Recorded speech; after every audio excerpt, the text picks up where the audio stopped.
The twin suns above Fort Voskar scorched the rocky terrain, casting long shadows across the training fields. Dust swirled in the heat haze as Commander Vashkar's boots pounded across the ground. The old war veteran's scaled hide shimmered beneath his battle-worn armor, his presence enough to silence even the rowdiest of recruits. He eyed the line of fresh soldiers standing at attention. Different species, different cultures, gathered under the Galactic Unity Peace Force for one common cause. He didn't care where they came from, only that they learned to survive. Today, he growled, voice gravelly, "You are not warriors. You are meat waiting to be cooked by the enemy. Until I say otherwise." The recruits flinched. All except one. A human. Thin-framed. Quiet. Standing still in the same tattered field uniform he'd arrived in. The name tag read, Reeves, D. Vashkar narrowed his eyes. "Private Reeves," he barked. "Did your species send you here to observe? Or are you pretending to be military?" Reeves looked at him, unblinking. "Here to serve, sir." The veteran sneered. "Serve? With that weak frame? Your bones will shatter under a proper Kolari charge." Silence. Then, calmly, "My bones have already healed from Weiss." Some of the recruits exchanged glances. One Grolkin, twice Reeves' size, stifled a laugh. Vashkar didn't find it funny. Training pit. 5 minutes. No armor. The commander snapped. "Let's see what Earth breeds." 5 minutes later, the circle was drawn in the dirt. Reeves stepped in without a word. His opponent, a burly Elskari with claws like daggers, bared its teeth and charged.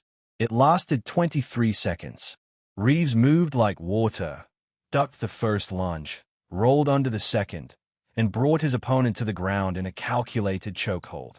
No theatrics, no flay, just precision. Vashkar's jaw tightened. That evening, the mess hall buzzed with chatter about the fight. Reeves sat alone, quietly eating the paste the station called nutrition. Vashkar entered, grabbing a protein slab and dropping into the seat across from him. "You trained off-world?" the commander asked. "No, sir." "Then where?" Reeves paused. "Earth." The commander leaned forward, amused. "You're saying that spinning blue marble full of trees and birds made you?" Reeves gave a small shrug. "You'd be surprised what Earth throws at you." Vashkar snorted. "Enlighten me." The mess hall quieted as the surrounding recruits turned to listen. Reeves looked up, meeting the commander's amused glare, then said, "When I was 10, a Category 5 hurricane hit our coast. Winds over 300 clicks an hour. Power went out. Roads flooded. My dad tied the roof back on with a garden hose. We had no food deliveries for weeks. Looters came around. My mom taught me how to set a snare trap before she boiled seawater to drink." He sipped from his metal cup. "We were lucky. Some didn't make it." A silence fell over the room. The Varnati medic blinked. "This happened on your homeworld. Not during war." Reeves nodded. "Just nature." Vashkar tilted his head. "You survived a storm that would shatter most defense grids. And you were 10. Reeves nodded again. "That was one of the easier years." No one laughed. Not even the Grolkin. Vashkar leaned back, his expression unreadable. "Well," he said gruffly, "you still look soft." Reeves smiled faintly. "Looks can lie, sir." That night, the recruits didn't swap gossip or play holo chess. They sat around the quiet human, hungry not for food, but for the next story. And Commander Vashkar, the veteran of 36 wars, felt the first seed of doubt. Maybe this earthling wasn't soft. Maybe he came from a world even war didn't prepare you for. The next evening, the mess hall felt different. The usual din of metal trays and idle chatter had quieted, replaced by a strange expectancy. Soldiers from a dozen species clustered around the same corner table, where Private Daniel Reeves sat with his simple meal, quietly chewing. Commander Vashkar stood at the edge, arms crossed, his scaly face unreadable. He didn't order them to disperse. He was curious now. "All right, human," grunted a bulky Grolkin recruit named Brush. "Tell us another story. What's Earth got besides weather?" Reeves looked up. "Predators." A low chuckle rippled through the room. The Varnati medic chirped skeptically. What kind of predators does a technological species allow to exist on its own homeworld? Reeves set his spoon down. Saltwater crocodiles grow over 6 meters, can launch themselves from water faster than you can blink. One bite can crack bone like dry twigs. They've survived since the age of dinosaurs. A hiss rose from the reptilian thought commander in the back. A proper predator, but rare, surely. Reeves continued. Then there are orcas, black and white ocean hunters. Smart enough to use tools, trick prey, even teach their young in family units. Coordinated attacks. Some scientists think they play with their food. He leaned forward slightly, voice steady. In the forests, you've got bears. Hundreds of kilos. Can run faster than most land speeders. And in the cities, well, the cities have humans. Silence followed. Wait, Brush muttered, frowning. You're not Apex on your world. Oh, we are, Reeves nodded. But we weren't always. Earth taught us to climb the food chain the hard way. Vashkar narrowed his eyes. So you live among these beasts.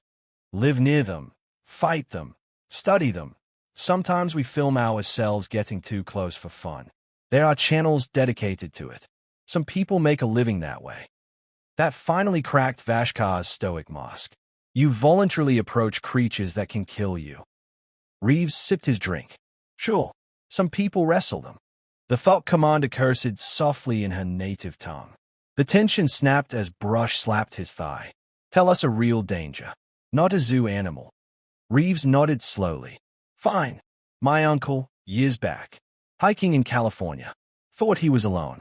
He wasn't. He paused. The room leaned closer. He noticed branches snapping behind him. No birdsong, just stillness. Turned around, nothing. But he felt it. For 2 days, it shadowed him. Mountain lion. Silent. Patient. Watching. The recruits glanced at one another uneasily. He only saw it once. Amber eyes in the trees. He knew if he ran, he'd die. So he kept walking. Slow. Confident. Talking to himself. He didn't sleep those 2 nights. No fire, just a knife and a sharpened stick. A younger Varnati soldier raised a hand. Did it attack? No, Reeves said. But it could have. It let him live. We call that a good hike. There was a beat of stunned silence. Vashkar exhaled through his nostrils. But your cities, surely they are safe. Reeves shook his head. Not always. We've got violence, too. Gangs, riots, shootings. You can walk the wrong street and never walk out. And that's just the human threats. The medic chittered nervously. How does your species survive? We adapt, Reeves replied. Or die. Vashkar stepped forward. I've seen death. On planets choked by war. I lost half my unit on Kordax Prime to nerve gas. Don't compare your civilian world to a battlefield. Reeves didn't flinch. You're right. Earth isn't a battlefield. It's worse. He let the words hang.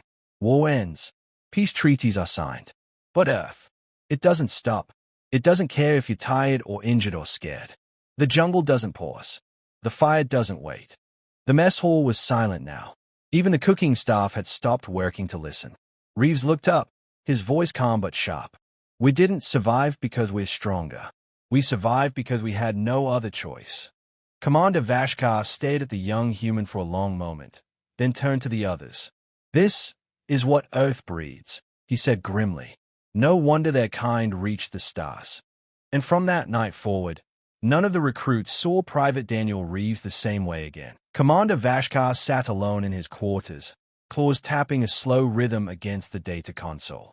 The holographic projections flickered across his eyes, archived footage of Earth. Not the tourist-friendly compilations with gleaming cities and scenic mountains. No, this was raw, uncensored data he'd pulled from deep galactic records. A man clinging to a tree as a flood ripped away a bridge. A wildfire devouring entire neighborhoods, glowing like a second sun. Footage from Earth's Tornado Alley, a monstrous cyclone splitting open the sky. A man skiing down an avalanche slope for sport. He paused the feed, sat back, exhaled. He had fought on a dozen war fronts, watched planets fracture beneath orbital bombardment, fought beasts that tore tanks open. Yet Earth Earth had no invading army, no warlords, no galactic conflict. It was simply being what it was, and still just as deadly. His thoughts were interrupted by a knock at the door. "Enter," he barked. Private Reeves stepped in, standing at ease. "You asked for me, sir." Vashkar rose and walked slowly around him, eyeing him with a war-hardened gaze. "I watched your world tonight. The unfiltered kind. What I saw unsettled me." Reeves didn't respond. The commander stopped in front of him. "Why do you never speak of it with pride?" Reeves shrugged. "Surviving shouldn't make you arrogant. Just lucky." Vashkar frowned. "Luck doesn't wrestle crocodiles." That earned the faintest smile from the human. "You should have been dead a dozen times over," Vashkar said. "Yet you act like this is normal." Reeves nodded. "Because it is. For us." The next day, a tunnel collapse struck Fort Voskar during a training simulation. The ground shook as the subterranean drills failed, sealing off Sector 9. Inside, 4 recruits were trapped: 2 Kalari, a Varnati, and Private Reeves. Above, rescue crews scrambled, but the tight shaft and unstable rock made it impossible to send anyone in. Vashkar watched the monitors anxiously. "Any response from inside?" he asked. "Minimal comms, sir," the technician replied. "But, wait, we're getting a signal now." A faint, steady voice crackled through. "This is Reeves. We alive. Injuries minor. No breathing hazards. Moving to extract point." Vashkar's eyes narrowed. "They're navigating the collapse. So, they shouldn't be able to. No visuals. Unstable terrain. It's near impossible." But within an hour, the tunnel opened again, cleared methodically from the inside. The 4 emerged, covered in dust, but alive. 1 Kalari limped heavily, her leg bound in a makeshift splint fashioned from conduit piping and an emergency ration tray. Reeves followed last, face calm, shoulders steady. Vashkar intercepted him. "You took command in there." Reeves nodded. "You improvised that splint." "Yes, sir." "You read blueprints?" "No blueprints. Just listened for A-flow and felt the walls." Vashkar looked him over, his sharp eyes filled with something unfamiliar: respect. He turned to the others. "What happened in there?" The Varnati recruit, still wide-eyed, said, "Kept us focused. Knew what to look for. Said us had worse back home. During an earthquake. His school collapsed. Said this was familiar." The commander slowly turned back. "Your school?" Reeves nodded. "I was 11. We dug our way out." That night, the mess hall was silent again as the commander took a seat across from Reeves. But this time, no tension lingered between them. Vashkar spoke quietly. "I lost comrades in the Sulvani Ice Wars. Buried under rubble. We couldn't get to them." Reeves stayed into his cup. "Sometimes you can't." Vashkar looked at him. "You don't tell these stories to impress, do you?" "No," Reeves said. "I tell them so others understand that survival isn't always about being stronger. Sometimes it's just not giving up when everything says you should." A long pause. Vashkar leaned back. "Tell me something, human. What's your worst Earth memory?" Reeves didn't speak for a moment. "Then, the wildfire. Northern California. I was 16. It jumped the ridge faster than expected. My brother and I tried to help an old couple evacuate. Got them out. But my brother went back in for their dog." His voice softened. He didn't come back out. Silence swallowed the room. "I found what was left of him the next morning, still holding the leash. No one moved. No one dared breathe." Vashkar finally said, "Your world demanded the strength of a soldier before you were even grown." Reeves nodded. "And you still call yourselves lucky?" "Because some of us make it out," Reeves replied. "And if we do, we try to carry the ones who didn't." The ceremony chamber of Fort Voskar had never been this full. Alien recruits stood in straight rows, polished armor gleaming under the overhead lights. Officers lined the perimeter, their expressions ranging from curiosity to reverence. Commander Vashkar stood at the center podium, his battle-worn cloak draped over one shoulder, a scroll clutched in his clawed hands. At his side, Private Daniel Reeves stood silently, his uniform still dusty from training drills, his boots scuffed. No medals, no ribbons. Just a name tag and a quiet gaze. Vashkar began. There are warriors who earn medals through combat. There are those who lead armies through fire. And then, he said, turning toward Reeves, there are those who are forged not in war, but in life itself. A murmur ran through the crowd. In my time, I've fought on 37 planets. I've seen men vaporized, cities fall, and beasts tear squads apart. I believed nothing outside war could match the fury of the battlefield. He paused, eyes scanning the room. I was wrong. He turned fully to Reeves. This human, Private Reeves, has never seen formal war. But he has lived through storms that break skyships, fires that consume cities, predators that stalk with more patience than trained assassins. His world has no armistice, no ceasefires, only survival. Reeves shifted slightly but said nothing. Vashkar raised the scroll. It is with recognition from the Galactic Unity Command that Earth is now officially designated a Class 9 Deathworld, a classification shared by only 2 other planets in the known galaxy. Gasps echoed around the room. Class 9? The designation reserved for planets so naturally hostile. Their survival rate for non-natives was less than 3%. Vashkar stepped closer to Reeves. And yet, they did not evacuate. They did not terraform it. They adapted. They endured. They evolved. He placed a hand on Reeves' shoulder, claws careful not to pierce. For valor in non-combat crisis leadership, for calm in the face of planetary-class hazards, and for reminding us what true resilience looks like. I present to Private Daniel Reeves the Iron Pulse Commendation, a medal rarely given, and never before to one without battlefield kill counts. An officer approached, bearing a blackened steel medal etched with concentric circles, a symbol of unbreakable will. Reeves hesitated. I didn't do anything special. Vashkar leaned in, voice lower now. You survived Earth. That alone makes you a legend. The medal was pinned to his chest. Applause broke out. Not loud, not chaotic, but steady and rising. Recruits from across the galaxy, Thok, Vanati, Elskari, Kolari, stood a little straighter. They were not cheering a war hero. They were honoring something older, quieter, deeper, a survivor. Later, back in the mess hall, Reeves sat at his usual table, untouched tray in front of him. The metal shimmer of the commendation caught the light, though he made no effort to draw attention to it. Brosh, the Grolkan recruit, sat beside him with a thud. You know, I used to think my world was tough. Acid rains, lava gullies. Then you said mosquitoes. Still not over that. Reeves chuckled. They're tiny but relentless. And they don't care if you're royalty or broke. The Varnati medic joined them.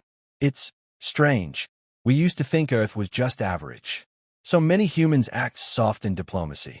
Never knew you lived like that. Not all of us do, Reeves replied. Some grow up in peace. Some in chaos. Depends on where you're born. Who you're born to. Same as everywhere else. Vashkar approached, slower this time. No bark. No snay. Just a nod. Would you consider teaching survival tactics, Private? Reeves blinked. You want me to lecture? I want soldiers who've never seen a wildfire to understand why fire doesn't listen to orders, Vashkar replied. And who better than someone raised by it? Reeves smiled faintly. I'll think about it, sir. As the others drifted off, Vashkar lingered. You have a plan to go back? He asked. Reeves looked out the small viewport, where distant stars glimmered. One day, Earth's still home. But for now, maybe it's time someone else learned how to survive. Closing line. In the cold void of space, on a quiet station far from any sun, tales of storms and fire, beasts and blood, echoed not as warnings, but as lessons. And the galaxy listened.